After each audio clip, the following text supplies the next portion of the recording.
Hello everybody, today I'm back with another AP Physics 1 video, and today I'm going to be covering momentum and how it works. So I'm going to cut right to the chase and tell you guys the equation for momentum is P is equal to mv. And now what does that mean? I just said a bunch of letters. That doesn't really mean too much.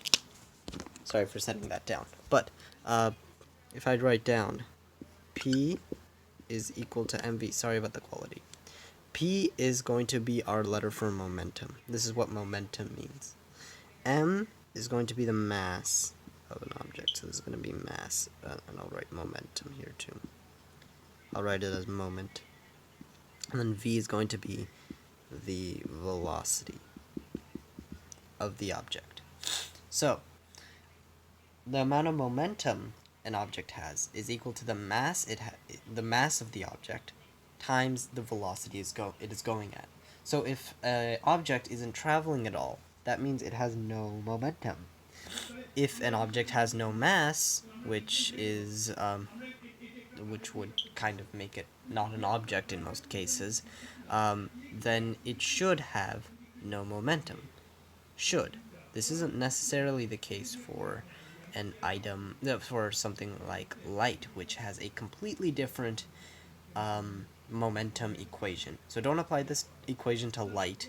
We're going to apply this to normal mechanics in AP Physics 1.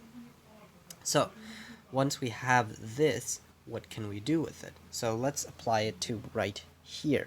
And so we have a object right here that it has a mass of 4m and another one of 8m. And so this one is going at 30 meters per second.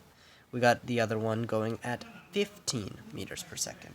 We're also going to assume that this is a frictionless surface that they're going on, and we're going to assume that there's an elastic collision. What's an elastic collision? An elastic collision means two very important things. The two objects will stick together.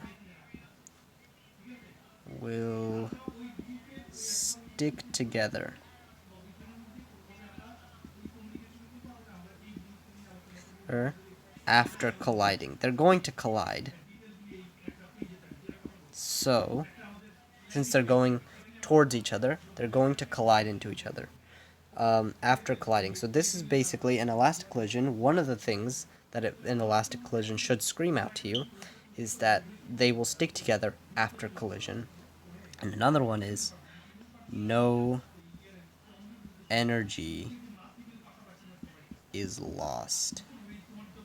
This is an important one because this brings up the conservation of momentum, which is one of the many laws of momentum, which I'll explain in a bit. It basically means no momentum is lost.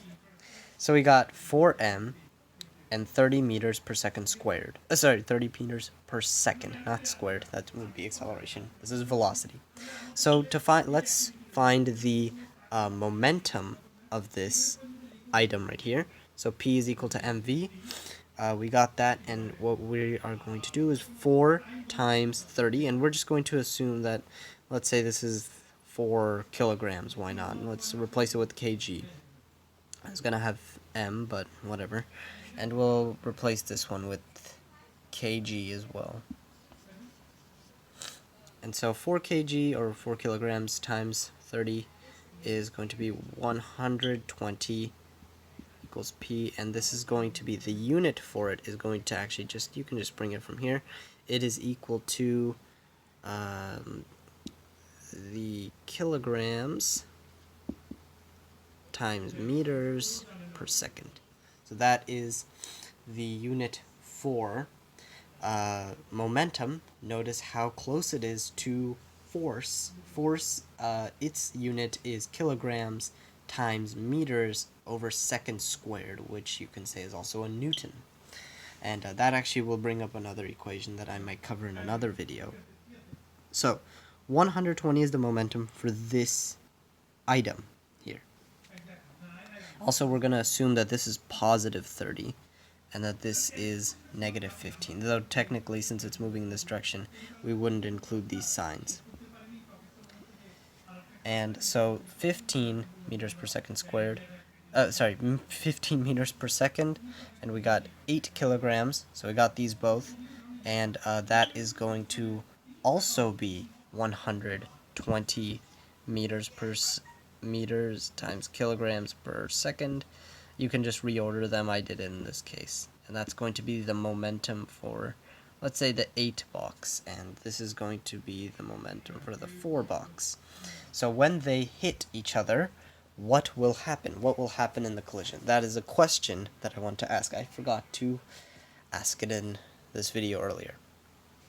So what will happen? So they'll collide, and we know that since this is an elastic collision, I specified it, no energy is lost, meaning that the momentum will still be there, and the two objects will stick together after colliding.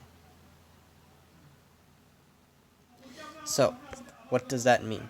That means once they hit, the momentum is the same. And by the way, keep in mind that this is technically negative, so we have negative 120. So add up their momentums. Negative 120 plus 120. I forgot this negative sign here as well. Negative 120 and 120. We got 0 in total. That means that this system should have 0 momentum. And that either means that the mass needs to be 0, or the velocity needs to be 0. And there's no lost mass here, so it has to be that the velocity becomes 0, meaning that once they stick together, they'll stop moving. And that is one application of momentum in an elastic collision with a frictionless surface.